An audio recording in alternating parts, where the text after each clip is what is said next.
I'm here with Sebastiaan Veldhuisen, our recent graduate of the London Real Business Accelerator. Sebastiaan, tell us about you. About me? Yes. Oh, I didn't expect that question. Where are you from, and So, what yeah. do most people think you do? I'm from the Netherlands, from the West Coast. I didn't grow up in the Netherlands, by the way. I grew up in the Caribbean. But I've been living there since my teenage years in the Netherlands. Studied architecture in Delft, Technical University. And I had my own architect's practice just after university for 10 years. So I was an entrepreneur for 10 years until I went into consultancy on sustainable design and sustainable development, on urban level, on building level. And now I really want to go back into entrepreneurship because I really like to be my own boss and to set my own course. And that's who I am. And if you look at my character, I really like to turn things around, switch the perspective, not go the conventional path, but really try to get another perspective to things. Okay. And what was the big challenge you were facing, when you were kind of looking around and found our course? Like, what was going through with your life, personal, professional? I knew that I didn't want to continue as an architect because then you always have a kind of one-to-one consultancy. You design a building or you design something for a client and you get a bag of money for that, which is nice, but then you have to find a new client and so you have to redo this process all over. And it's a kind of, you don't have the influence to change big things in the world. And my ambition is really to look at the world as a kind of possibility to design, to change it, to make life in cities a lot better, healthier, more beautiful. Because I have that ambition, I need to take it a step higher, and I think a lot higher than just designing buildings. And I also realized that I'm in a different time than 10 years ago. 10 years ago there was hardly any social media, so I knew that I had to somehow promote myself in a different way and tell my story in a different way. Okay. Yeah. And was this a personal challenge to go ahead and sign up to do something like this? I mean, did you have to ask yourself, do I want to open myself up for this? Am I ready? No, I'm quite impulsive. You are. So I saw it, and I started a year and a half ago with the Wim Hof method. And I've done that ever since, and because of that I saw he was interviewed by you. So from that moment on I followed London Real, and I really like this kind of long interviews where you go deep into a story and into a personality and his ideas, and you hardly see that anymore. And I thought that's really what I look for, these stories, these ideas behind people and how they change the world or how they attempt to change the world. So that's what I really liked, and then I thought, okay, if you have some kind of logic to that, I would like to join that and see how I can adopt that for myself. Okay. Yeah. So you saw the show, kind of really fell in love with what we were doing, telling those stories, that kind of ethos. Okay.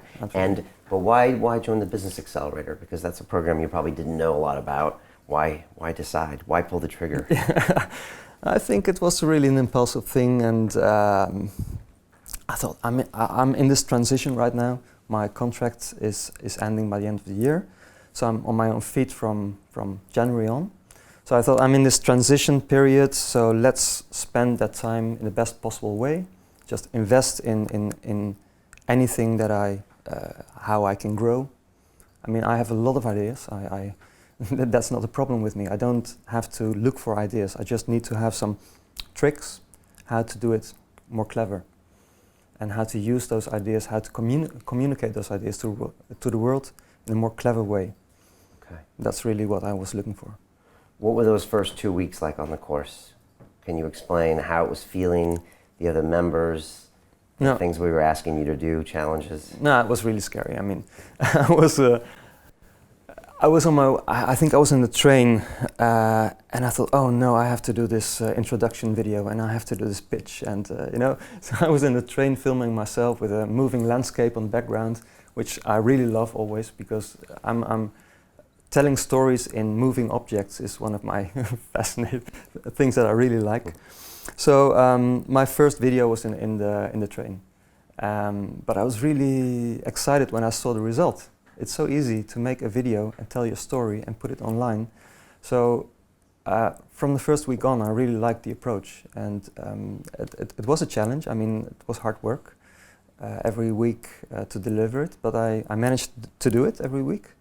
So I'm also quite happy about myself that I was able to do it next to my own work and my day job. So yeah. Yeah, it's quite a lot of work. And then you went to a boat. You famously shocked the whole class when you were rowing along in a rowboat, and there was someone filming you, and they panned the thing, and it looked like a professional video. And it was really captivating because you know, you're there in the water in a man-powered vehicle talking about, you know, the environment and people in cities. It was, you know, it was really good. Well, thanks. But that was also a very impulsive thing. So I was sitting in the afternoon with this iPhone in front of me, trying to film my pitch, and I thought, come on, this environment I'm sitting in is not good. So I had this kayak that you have to inflate. So I took it on my bike with the kayak on my bike. I called my friend who is a photographer and said, could you please sit in my kayak in front of me and film me while I'm telling my pitch. I didn't have the pitch, I mean, it was not in my head yet, it was still on paper. So on my way to the water, I was trying to rehearse my pitch. And so we did, I think, five takes on that one, and I really liked it. I mean, you can improve it. I was looking at my pedals all the time and things like that, but I also felt that it was really good. And were people walking on the sides of the water, really reacting in a nice way. So that was also, once you're on the water, you have a different perspective to the city, right? So The Hague, just like Amsterdam, has canals, and everybody sees the city from the street, and the canals are just part of that network of streets. But once you're in the canal, you're a bit lower, so you look at the city from a different perspective, and that is really one of the things that I would like to send across to other people. So I would like to take people that have influence in, for example, urban planning, in politics. I would like to take them on journeys that they don't expect, and try to change that perspective. So I think in that pitch that I did was a lot what I'm going to do. Yeah. The one that you did in that boat. Exactly. Yeah, and that resonates with me because it seemed to express your core values, and you were obviously passionate about it, and it really clicked. So yeah, I think you should revisit that. What was one of your biggest challenges in the course where you struggled with it, you had a hard time, and tell me. I think that was the webinar. All the weeks until the webinar that I had to do, I was fine. I thought, okay, I can do this. This is quite easy. Well, not easy, it's a challenge, but I can do it. Then the webinar came, I think it was week 6 or so. And then I thought, well, hey, wait a minute. I'm not really selling a product to an individual. So I'm not trying to change the life of one individual. So I'm not working on personal performance or things like that. Actually, my client is the city. And how I see it, the city has problems like traffic, water management. There's a lot of things that we can improve in the city. So my real client is the city, but the city doesn't have a credit card, and I cannot invite him to join my webinar. So how do I do that? And that made me realize that I need to invest a lot more in myself as a key person of interest, and to build my network. So it wasn't possible to do that just after week 5. And I thought I really need to invest more in this network, get connected to those people that really have the influence in the topic of sustainable development. And if I have that network, then I can try to do. And maybe the webinar is not a good vehicle for me, but I mean, since then I've built on that network, which is quite good. Every week I have talks with people, and every time I come back from a conversation with a lot more ideas. And really, so in January I already start with quite many things, but the webinar was really maybe it wasn't difficult. It changed my perspective on how I should handle my business. Okay. Yeah, sometimes you have to do a bunch of things to realize what works for you and then what doesn't, to help you figure out what your message is. Okay. What will be your biggest takeaway from the course? Like the thing you will use the most? Is it the fact that you're comfortable on camera now, or is it the fact that you understand you need to build yourself up as a key person of influence, or the networking aspect? Which is it? Yeah, so the key person of influence is really the biggest one. And then using the media like video and social media to express your thoughts. But I also really need to give lectures to people and to audiences. I mean, I've done that in the past, and I'm quite comfortable on a stage. So I think that is really what I need to do if I want to change the perspective, the minds of people, the thinking about the city. Because everybody takes the city as it is, right? I mean, everybody has a car, and nobody thinks about selling his car. I sold my car a year and a half ago, and I realized that actually my life, the quality of my life increased not having a car, because I rearranged my life. My daughter is at a school on walking distance. I do my groceries there. I use my bike, and if I go long distance, like to London, I take public transport. So not having a car really increased the quality of life. And that kind of thinking, that is quite difficult for people who are completely stuck in this, in their daily habits. And that is actually what I want to do. And it takes a lot of investment to change the mind of people on that. Mm. Yeah. What does next year look like for you? Say we're talking a year from now. What is Sebastiaan going to be doing? Absolutely crazy, I think, because I'm already in quite different projects. One is a product development for an urban water management system. Okay. So that is really a physical product for under squares and streets. The other thing is working on a strategy for the city of Amsterdam. So that is a strategy for 10, 15 years from now, how work changes the way we live in cities.